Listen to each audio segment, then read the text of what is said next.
Em 2024, o quarto ano da guerra na Ucrânia traz declarações que à primeira vista parecem surpreendentes, mas que na verdade apenas confirmam o que já sabíamos.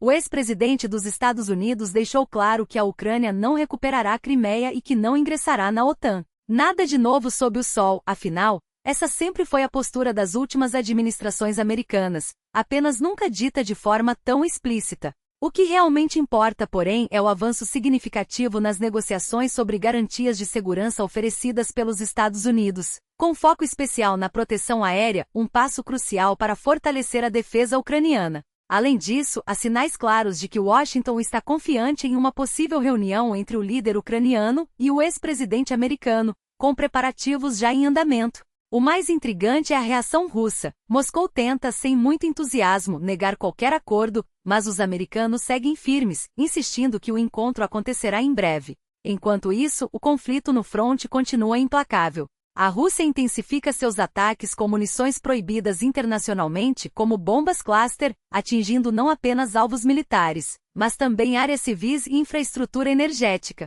A situação interna russa, porém, não é menos caótica. A escassez de combustível se espalha, afetando tanto regiões do país quanto a Crimeia ocupada, onde a falta de gasolina se tornou um problema sério. Do outro lado, as forças armadas ucranianas seguem demonstrando eficiência. Recentemente, drones destruíram um comboio de combustível russo a apenas 30 quilômetros da linha de frente, em Zaporíjia. As imagens, capturadas por satélites e drones, mostram uma cena devastadora, com chamas que se estendem por quilômetros. Na região de Pokrovsk, as tropas ucranianas continuam avançando, empurrando as forças russas para trás. Relatos indicam que soldados inimigos abandonaram posições e se refugiaram em áreas florestais, deixando para trás equipamentos e suprimentos. Apesar de alguns avanços pontuais, como a retomada simbólica de pequenas localidades, a Rússia não tem muito o que comemorar. Seus esforços para criar uma narrativa de vitória esbarram na realidade do campo de batalha, onde as perdas são constantes.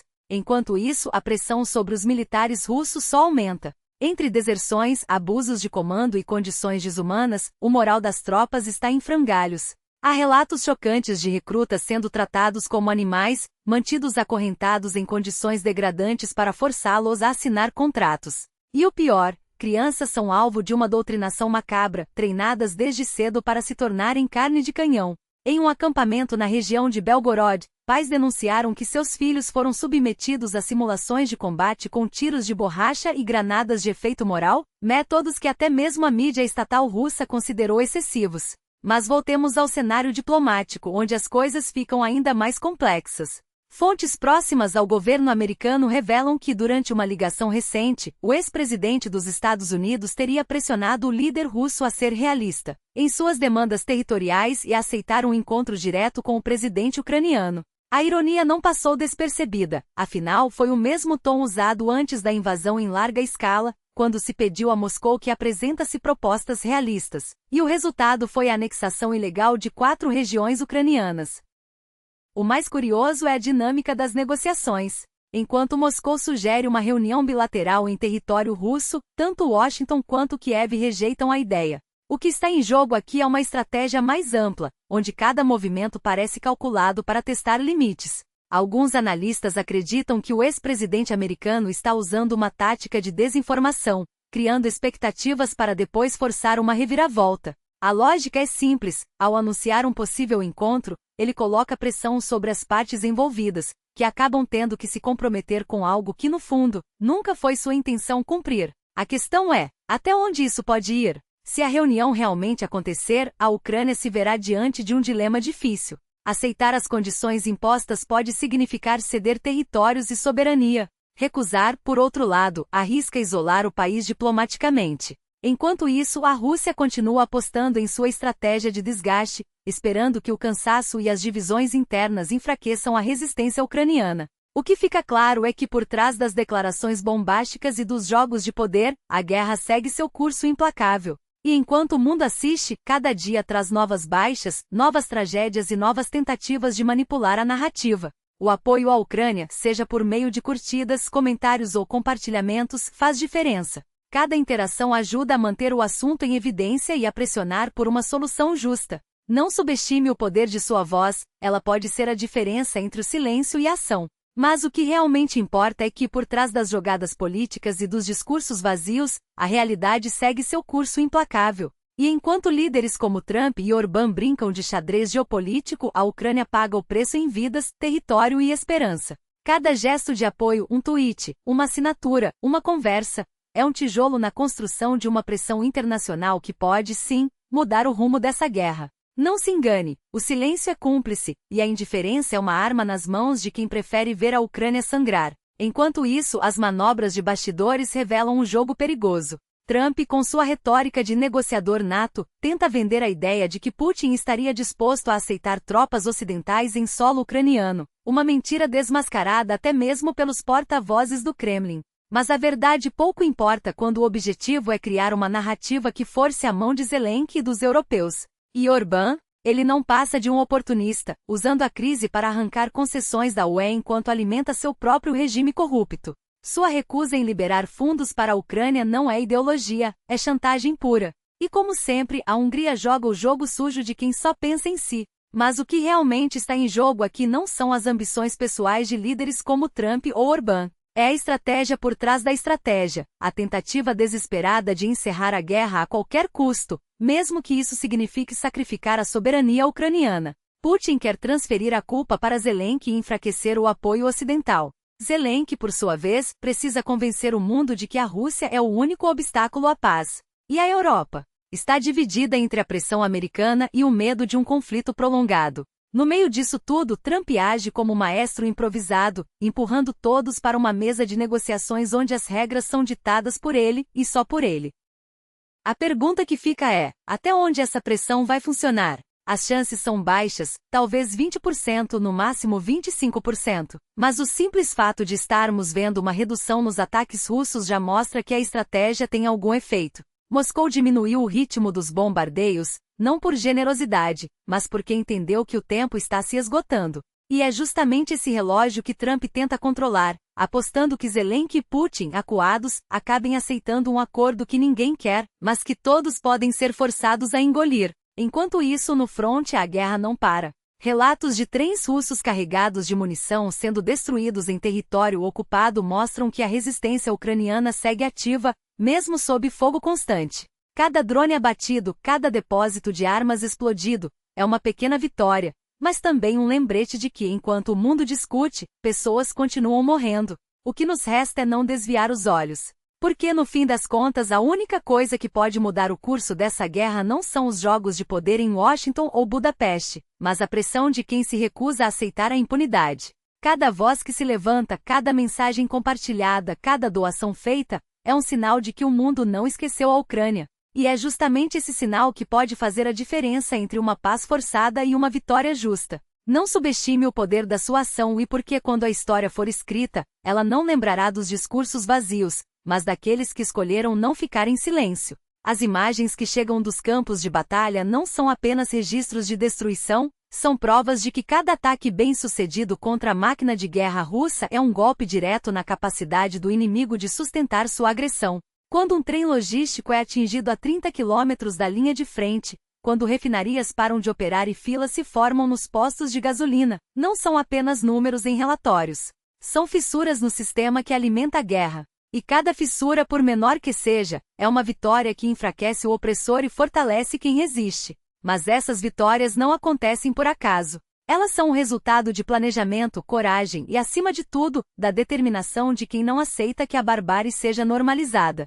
Quando analistas decifram padrões em composições de trens, quando drones encontram alvos em movimento a quilômetros de distância, quando refinarias param de bombear combustível para os tanques russos, é a inteligência e a persistência que falam mais alto. E por trás de cada operação, há pessoas, soldados, voluntários, civis, que escolheram não desviar o olhar. A escassez de combustível na Crimeia e em outras regiões ocupadas não é apenas um problema logístico. É um sinal de que a estratégia está funcionando. Quando postos de gasolina esvaziam e filas se formam, quando governantes como Sergei Aksyonov tentam minimizar a crise com promessas vazias, é porque a pressão está surtindo efeito. E essa pressão só existe porque há quem continue lutando, não apenas nas trincheiras, mas também nas redes, nos financiamentos, nas denúncias. Você pode ser parte disso. Não precisa estar na linha de frente para fazer a diferença. Apoiar um canal que documenta essas vitórias, compartilhar informações confiáveis, contribuir financeiramente para iniciativas que mantêm a resistência viva, tudo isso é uma forma de combate. Quando você escolhe não ser indiferente, está ajudando a garantir que as refinarias parem, que os trens sejam interceptados, que a economia de guerra russa sangre. E não se engane, essa luta não é apenas da Ucrânia. É uma batalha pela liberdade, pela justiça, pela ideia de que nenhum país pode invadir outro impunemente. Quando a Rússia perde capacidade de refinar petróleo, quando seus generais são forçados a improvisar rotas logísticas, quando seus cidadãos enfrentam filas intermináveis por combustível, é um lembrete de que a resistência não é em vão. Cada ação, por menor que pareça, contribui para um futuro em que a paz não seja imposta pela força, mas conquistada pela determinação. Então, o que você vai fazer hoje? Vai ignorar as notícias e seguir sua rotina como se nada estivesse acontecendo? Ou vai escolher ser parte da mudança, apoiando, compartilhando, pressionando? A história não será escrita pelos indiferentes. Ela será escrita por aqueles que entenderam que mesmo de longe, suas escolhas têm poder. E esse poder, quando somado, é capaz de mudar o curso de uma guerra. Não passa de um aviso. A impunidade de ontem é o sangue de hoje. Cada vez que o mundo fecha os olhos para um crime, ele se repete maior, mais ousado, mais cruel. E agora, enquanto a Rússia transforma cidades ucranianas em campos minados com munições cluster, enquanto crianças brincam perto de explosivos não detonados e famílias acordam com o cheiro de combustível queimado após ataques a refinarias, a pergunta não é mais se isso vai parar, mas quem vai fazê-lo parar. Você já parou para pensar no que significa simetria para Moscou? Para eles, não é uma questão de retaliação proporcional, é uma licença para escalar. Se a Ucrânia atinge uma estação de radar na Crimeia, a Rússia responde bombardeando usinas de energia e deixando civis sem luz. Se drones ucranianos interrompem o fornecimento de combustível, mísseis russos transformam bairros inteiros em escombros. E no meio disso as mesmas velhas desculpas. Foi um acidente, não havia alvos civis, eles começaram.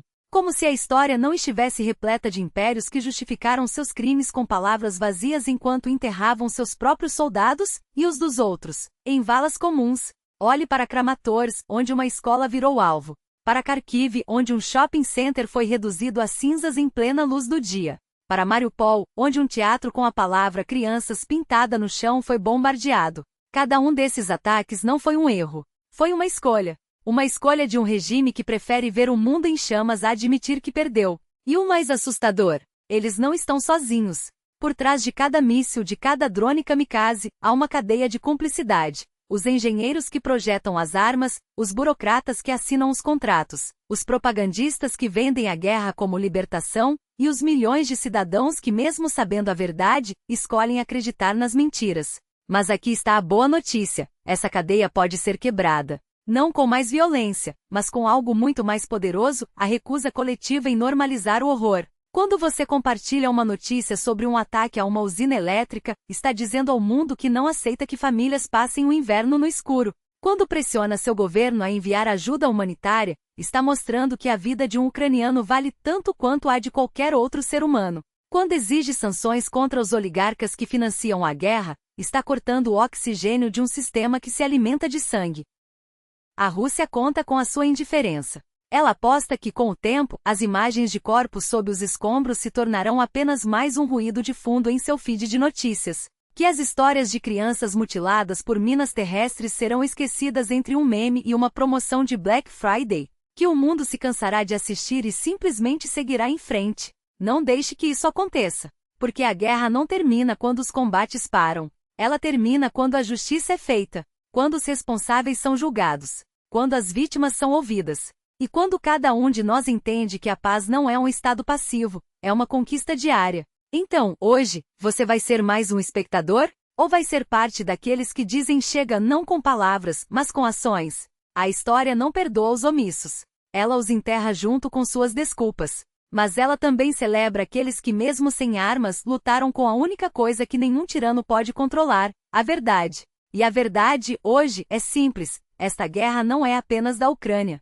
É uma guerra pelo futuro que queremos deixar para nossos filhos. Um futuro onde as bombas não sejam a resposta. Onde as fronteiras não sejam traçadas com sangue. Onde a humanidade vença finalmente a barbárie. Escolha o seu lado. O tempo está acabando. Enquanto isso, o fronte revela sua face mais cruel. A guerra não é feita apenas de linhas vermelhas em mapas ou de números em relatórios. É feita de homens que, mesmo sem munição, resistem em trincheiras improvisadas, de aldeias que se recusam a ser apagadas do mapa, de soldados que tombam a metros da liberdade. Em Kuscherov Yar, as forças ucranianas expulsaram o invasor, mas os fantasmas russos ainda se escondem nas florestas, como ratos em esgotos.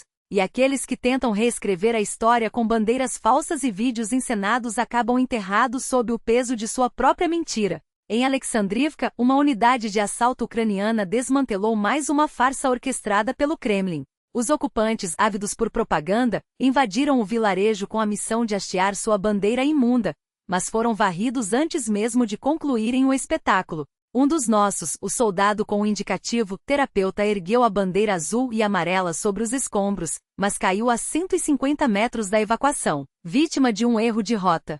Sua morte não foi em vão. Ela prova que esta guerra já não é mais um jogo de trincheiras estáticas, onde exércitos se enfrentam em linhas paralelas. Agora, é uma dança macabra de pequenas unidades móveis que atacam e desaparecem, deixando para trás apenas destruição e a certeza de que o inimigo nunca está onde parece estar. Os russos avançam? Sim, mas a que custo? Em uma semana conquistaram míseros 7,6 km², uma mancha insignificante no mapa, paga com sangue e deserções. Seus generais jogam soldados em ofensivas sem sentido, como se a vida humana fosse moeda de troca descartável. E os números não mentem, as deserções já ultrapassam 60 mil homens, quase 10% de suas forças. Muitos fogem para não morrer em ataques suicidas, outros são capturados e enviados de volta à linha de frente, como carne de canhão reciclada. A mensagem é clara: se você está do lado errado, a única saída honrosa é abandonar o uniforme antes que ele se torne seu sudário. E enquanto Moscou tenta maquiar suas derrotas com estatísticas infladas, a realidade se impõe. Os ataques russos diminuíram em 1% no geral, mas em Pokrovsk, o inferno continua. 50 ofensivas por dia, um banho de sangue que não leva a lugar nenhum. No norte, em Sumy, o Kremlin desistiu de seus sonhos de avanço e redirecionou tropas, um reconhecimento tácito de que suas ambições são tão frágeis quanto seus soldados. Mas a guerra não é feita só de estratégia. É feita de histórias como a de Alexandre Dubovoi, um veterano russo que lutou na Chechênia e agora luta contra sua própria pátria. Ferido em 2014, com o crânio fraturado e a visão comprometida, ele ainda espera pelas compensações que o Estado lhe deve. Burocracia, erros em documentos, desculpas esfarrapadas, o sistema russo não falha, ele escolhe falhar. Enquanto isso, homens como ele são deixados para trás, como lixo de uma máquina que só sabe devorar vidas. A escolha é sua. Você pode ser parte da resistência, daqueles que não aceitam um mundo onde a força bruta dita as regras. Ou pode ser cúmplice, virando o rosto enquanto impérios desmoronam sobre os ombros dos inocentes. Mas saiba de uma coisa, a história não perdoa os indiferentes. E o relógio não para. E não se engane, essa não é uma exceção, é a regra. O sistema não se corrompeu, ele nasceu podre, e agora apenas mostra suas entranhas sem pudor. Comandantes que tratam soldados como gado, oficiais que transformam quartéis em campos de tortura, onde a dignidade é esmagada sob botas e a sobrevivência depende de abaixar a cabeça. Não são casos isolados. São políticas de Estado. Uma máquina que devora seus próprios filhos e cospe ossos, enquanto os burocratas em Moscou contabilizam baixas como se fossem números em um relatório. E o que acontece quando essa mesma máquina se volta contra os mais vulneráveis? Quando não há mais soldados para explorar, ela mira nos filhos deles. Crianças em acampamentos patrióticos são alvos de instrutores sádicos, que disparam balas de borracha para ensinar disciplina, e jogam granadas de efeito moral nas costas de adolescentes desavisados. Riem enquanto os pequenos tremem. Riem enquanto as mães choram. Riem porque sabem que ninguém vai pará-los. Porque no fim das contas, quem se importa? O Estado precisa de carne para canhão, e se não for o pai, será o filho. Mas não são apenas os quartéis e os acampamentos. A lavagem cerebral começa antes mesmo da escola. Nas creches, já se ensina a odiar. Nas salas de aula, veteranos condecorados, ou melhor, criminosos condecorados, contam às crianças como é heróico matar ucranianos. Não há espaço para dúvidas, para questionamentos. Apenas obediência cega, lealdade doentia, um culto à violência disfarçado de patriotismo. E os pais? Alguns fingem não ver, outros aplaudem. Porque é mais fácil repetir o mantra de que tudo está normal do que admitir que criaram seus filhos em um matadouro ideológico. E quando a realidade bate a porta, quando um trabalhador é acorrentado e forçado a assinar um contrato com o Ministério da Defesa para pagar uma dívida, quando crianças voltam de acampamentos com traumas que carregarão para sempre, o que resta? A indiferença, a cumplicidade, a escolha de virar as costas enquanto o monstro devora tudo ao redor. Mas saiba, a história não perdoa os que fecham os olhos. Ela não perdoa os que entregam seus filhos a um sistema que os transformará em algozes ou em vítimas. Ela não perdoa os que preferem a mentira confortável à verdade incômoda. Você ainda tem uma escolha. Pode ser parte da resistência daqueles que dizem basta antes que seja tarde demais. Ou pode ser mais um número na estatística dos que deixaram acontecer. Mas lembre-se, o relógio não para. E quando a máquina vier atrás dos seus, não haverá desculpas. Não haverá perdão. Só o eco das suas próprias palavras. Eu não sabia. Eu não podia fazer nada. Era assim mesmo. A pergunta é, até quando você vai acreditar nisso?